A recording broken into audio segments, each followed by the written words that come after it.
Jesse, so Ray, your partner here, colleague, comrade, she got, seen the protests in Greece and Europe elsewhere. Did you guys take your cue from that? Are you hoping to incite, certainly what was a lot of attention, if not police activity? I know over the weekend there was over 100 arrests, and you guys got things fired up. Are you taking your cues from the international movement? And how do you want to see this in? What do you, if you could have it in a perfect way, how would it be? Well, I don't know. It's really difficult to kind of answer questions leading to those conclusions. I'd say that we didn't take our cue off of anybody, really. It became a more spontaneous movement. As far as seeing this end, I wouldn't like to see it end. I'd like to see the conversation continue.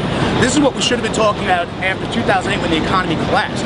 We basically patched a hole on the tire and said, yeah, let the car keep rolling.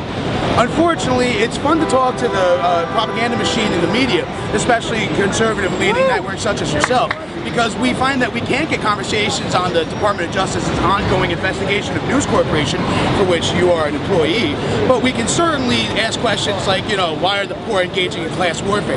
Now, after 30 years of having our living standards decrease while the wealthiest 1% have had it better than ever, I think it's time for maybe, some participation in our democracy that isn't funded by news cameras and gentlemen such as yourself.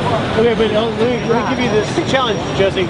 Sure. We're here giving you an opportunity on the record with Credit Ancestry to put any message you want out there, give you fair coverage, and I'm not going to in any way be biased about it. So there is an exception to the case because you wouldn't be able to get your message out without us, yes? No, certainly. I mean, take for instance when Glenn Beck was doing his protest and he called the president a person who hates white people and white culture.